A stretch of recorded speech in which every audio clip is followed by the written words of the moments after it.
जय हिंद साथियों, कैसे हैं आप सब। आई होप आप सब अच्छे होंगे, स्वस्थ होंगे। मैं दिनेश यादव एक बार फिर से स्वागत करता हूं आप सबका आपके अपने यूट्यूब चैनल पर। दोस्तों, आज आपके लिए एक बहुत बड़ी खुशखबरी है। और खुशखबरी किस हिसाब से है आपके लिए वो मैं आज आपको बताऊंगा। और जिन जिन बिंदुओं पे अपन चर्चा करने वाले हैं वो है, एक तो आपकी जो शैक्षणिक योग्यता है भर्ती की, उसमें बदलाव किया गया है। और एक बात करेंगे, जो अभी आपकी जो वेटिंग लिस्टें जारी हो रही है उनको लेके अपन आज बात करने वाले हैं। दोस्तों, अगर आप भी चैनल पे नए हैं तो चैनल को लाइक शेयर सब्सक्राइब जरूर कर दें, ताकि आपको भी राजस्थान पुलिस से संबंधित जो भी अपडेट है वो मिल सके। अक्सर दोस्तों आपने देखा होगा कि इस चैनल पर आपको राजस्थान पुलिस से संबंधित ही जानकारी यहाँ पे उपलब्ध करवाई जाती है। सबसे पहले मैं बात करूं, क्योंकि दोस्तों आपने देखा होगा कई दिन से ये अफवाहें चल रही थी, अफवाहें नहीं खबर भी चल रही थी और वो सही भी थी कि आरएससी की जो भर्ती है वो अलग से आएगी। और कई बार इसको लेके न्यूज़ भी चली, न्यूज़पेपर में भी ये चर्चाएं आई कि हाँ भर्ती होगी।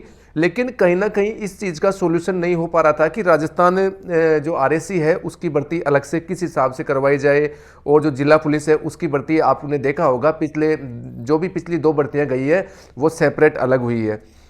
तो मैंने पिछले वीडियो में भी आपके आरएससी का जो एक वीडियो बना के मैंने बताया था कि अगर होगी भर्ती तो इकट्ठी ही होगी, क्योंकि उसमें फिर सब चीज़ें अलग अलग करवानी पड़ती है, उसमें पैसा भी ज़्यादा लगता है, टाइम भी ज़्यादा लगता है, सारी की सारी चीज़ें वैसे की वैसे ही करनी पड़ती है सरकार को।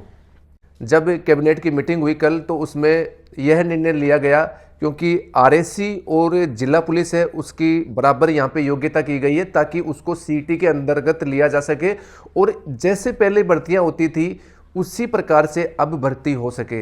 और भर्ती इस जगह फंस रही थी क्योंकि पहले आपने देखा होगा आरएससी की जो योग्यता थी वो थी 8वीं पास और जिला पुलिस की थी यहाँ पे 10वीं पास।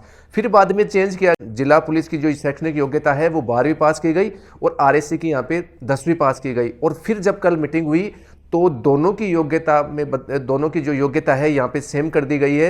यानी कि जिला पुलिस की पहले से 12वीं पास थी और फिर अब आरएससी की जो योग्यता है, आरएससी और एमबीसी दोनों की योग्यताएं यहाँ पे अब 12वीं पास की गई है। और वो इसी वजह से की गई है ताकि जो भर्तियां हैं आरएससी की और जिला पुलिस की वो एक साथ करवाई जा सके।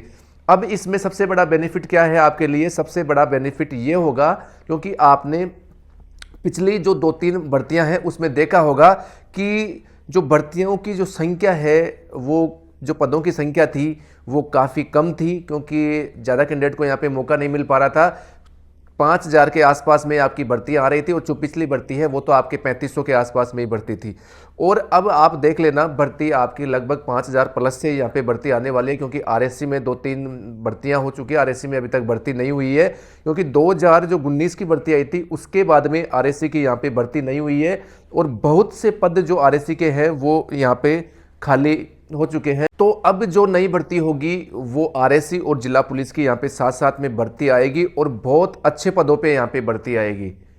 और इस चीज़ का भी आपको ध्यान रखना है। अब आपको अपनी तैयारी में जोर शोर से लगना है। जो किसी कारणवश इस भर्ती में रह गए या कुछ नंबरों से रह गए, उनके लिए एक बेहतरीन मौका यहाँ पे होने वाला है, क्योंकि अब 2025 में आपकी भर्ती यहाँ पे अब निकलने वाली है राजस्थान पुलिस की। और आरएससी की जो भर्ती थी वो इसी वजह से इतने दिन यहाँ पे अटकी हुई थी। लेकिन आपने देख लिया होगा ये चीज़ें पहले से किसी को भी पता नहीं होती है। कल कैबिनेट मीटिंग में ये यहाँ पे फैसले हुए हैं कि भर्ती इस प्रकार से करवाई जाएगी और सीटी के माध्यम से ही अब आरएससी की भर्ती यहाँ पे होने वाली है।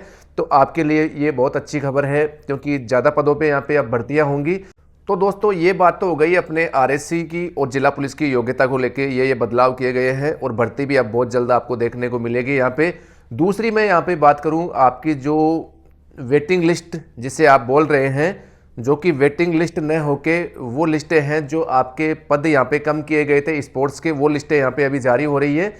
क्योंकि आपने देखा होगा कल एक बीकानेर की लिस्ट यहाँ पे और जारी हुई है, तो धीरे धीरे सब जगह से लिस्टें जारी होगी। थोड़ा सा आप पेशेंस बना के रखें।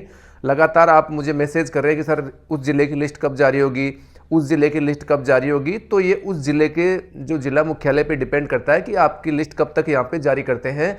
और बहुत जल्द सारी जगह से यहाँ पे लिस्टें जारी होगी, उसके बाद में फिर वेटिंग लिस्ट भी यहाँ पे जारी होगी। तो थोड़ा सा पेशेंस आप बना के रखें, धीरे धीरे लिस्ट यहाँ पे जारी हो जाएगी। और वो लिस्ट मैंने टेलीग्राम पे भी डाल रखी है। अगर आपने अब तक टेलीग्राम चैनल ज्वाइन नहीं किया है तो आप ज्वाइन कर सकते हैं, ताकि आपको जो भी तुरंत अपडेट हो वो मिल सके। अब दोस्तों आपको जी जान से अपनी तैयारियों में जुट जाना चाहिए। आपको अब किसी भी प्रकार का यहाँ पे इंतज़ार नहीं करना है। आपको यह नहीं देखना है कि भर्ती कब तक आएगी, कब तक नहीं आएगी, क्योंकि अब की बार 40% के जो क्राइटेरिया है वो भी आपका यहाँ पे फिक्स किया गया है।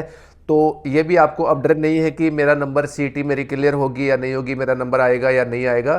40% नंबर लगभग यहाँ पे सबके आएंगे। तो अब आपको जो मेंस की आपकी एग्ज़ाम होगी उसकी जी जान से आपको तैयारी करनी होगी, क्योंकि पैटर्न आपने देख लिया होगा राजस्थान पुलिस का, हर बार यहाँ पे पैटर्न चेंज होता रहता है।